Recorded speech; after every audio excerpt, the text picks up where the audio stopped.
RGR9 news కి స్వాగతం.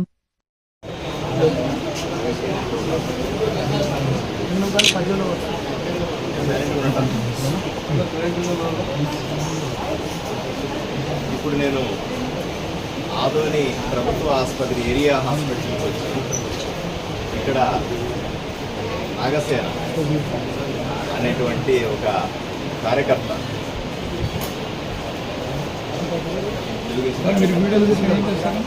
తెలుగుదేశం కార్యకర్త ఈరోజు హాస్పిటల్లో ఉన్నాడని తెలిసి గాయాల పాలయ్యాడని చెప్పి ఇక్కడికి వచ్చాను.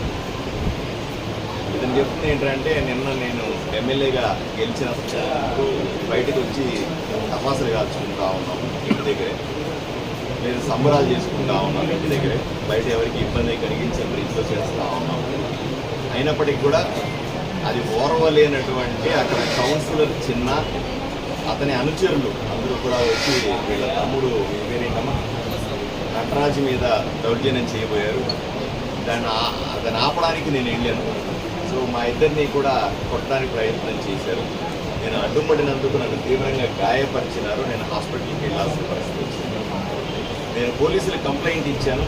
అయినప్పటికీ కూడా ఆ పోలీసులు ఇప్పటిదాకా ఎవరిని అరెస్ట్ చేయలేదంటా ఉన్నారు.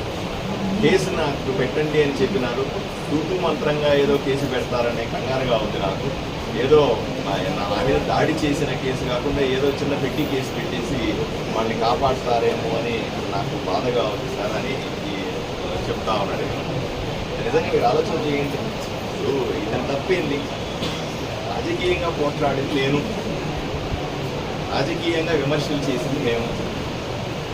ఏదైనా రాజకీయ విమర్శలు ఎన్నికలు వచ్చినప్పుడు సర్వసాధారణంగా రాజకీయ విమర్శలు చేసుకుంటాం. అదే వ్యక్తిగతం కాదు ఎవరి మీద కూడా. ఈరోజు ఇతని వ్యక్తిగతంగా కొట్టాల్సిన అవసరం ఉంది. ఎవరైనా నేను మళ్ళీ చెప్తాను, కొట్టాల్సి వస్తే నన్ను కొట్టండి. నేను కదా వైఎస్ఆర్సీపీ నాయకులు తిట్టింది, నేను కదా వైఎస్ఆర్సీపీ విధానాలను విమర్శించింది నేను కదా. మీకు చేతనైతే నన్ను కొట్టండి, చేతనైతే నన్ను గాయపరచండి, హాస్పిటల్లో పడుకోబెట్టండి. అంతేగాని పాపం కార్యకర్తలు ఎవరైతే జెండా మోసి పార్టీని నిలబెడతా ఉంటారో, ఏదో మేము గెలిచామని వాళ్ళు సంబరాలు చేసుకుంటారు, మేము విన్నామని వాళ్ళు బాధపడతా ఉంటారు. వాళ్ళ మీద దాడి చేయాల్సిన అవసరం ఏమొచ్చింది? నేను మళ్ళీ చెప్తా ఉంటాను, ఆదోనిలో ఈ సంస్కృతి మారాలి. అన్ని రాజకీయాలతో ముడిపెట్టే సంస్కృతి మారిపోవాలి. రాజకీయాలంటే ఎవరి రాజకీయం చేసుకునే స్వేచ్ఛ వాళ్ళకు ఉంటుంది. ఇంకొకరి మీద రాజకీయంగా కక్ష కట్టడం కానీ, రాజకీయంగా భౌతిక దాడులు చేయడం కానీ నేను ఏమాత్రం సహించాను. నేను చాలా స్పష్టంగా చెప్తా ఉన్నాను. పోలీసు కంప్లైంట్ ఇచ్చాను అని చెప్తా ఉన్నాడు. పోలీసు కంప్లైంట్ ఇస్తే తప్పనిసరిగా పోలీసుల్ని కూడా ఎంక్వైరీ చేస్తాను. పోలీసులు కూడా అర్థం చేసుకోవాలి.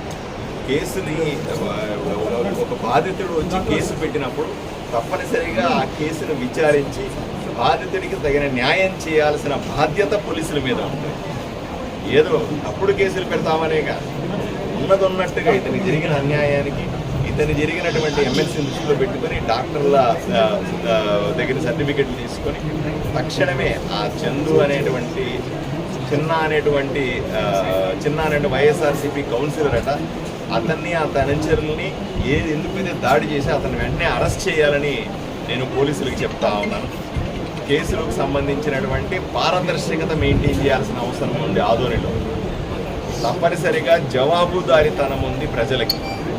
ప్రజలకు అన్యాయం జరిగితే, వాళ్ళ మీద దాడి జరిగితే కాపాడాల్సిన బాధ్యత పోలీసులకు ఉంటుంది, కాపాడించే బాధ్యత మాకు కూడా ఉంటుంది. కాబట్టి ఈరోజు నేను ధైర్యంగా చెప్తా ఉన్నాను, నువ్వు కంగారు పడాల్సిన అవసరం లేదు తమ్ముడు. మొదట కోలుకో, ఆ కేసు ఎక్కడికి పోరు. తప్పనిసరిగా కేసు పెడతారు, వాళ్ళని అరెస్ట్ చేస్తారు. చట్టపరంగా వాళ్ళ మీద ఏమేమి చర్యలు తీసుకోవాలో తప్పనిసరిగా తీసుకుంటామని మీకు హామీ ఇస్తా ఉన్నాను. పోలీసులు తప్పనిసరిగా ఈ కేసును సీరియస్గా తీసుకుంటారని, ఎన్నికల కేసుని ఈ కేసులో తీసుకునేటువంటి చర్యలు మిగతా వాళ్ళకు గుణపాఠం కావాలి. ఈ కేసులో ఏ విధంగా మనం రియాక్ట్ అవుతాము, ఈరోజు ఈ కార్యకర్తకి జరిగింది, ఇంకో కార్యకర్త ఇలాగే జరుగుతూ పోతే పార్టీలో కార్యకర్తలు ఎందుకు పనిచేస్తారు? పార్టీలో కార్యకర్తలు ఏ పార్టీ అయినా కావచ్చు కాక కక్షలు ఉండరాదు అని నేను కోరుకుంటాను. కార్పణ్యాలు, భౌతికమైన దాడులు ఉండకూడదని వ్యక్తిగతంగా నేను భావిస్తాను.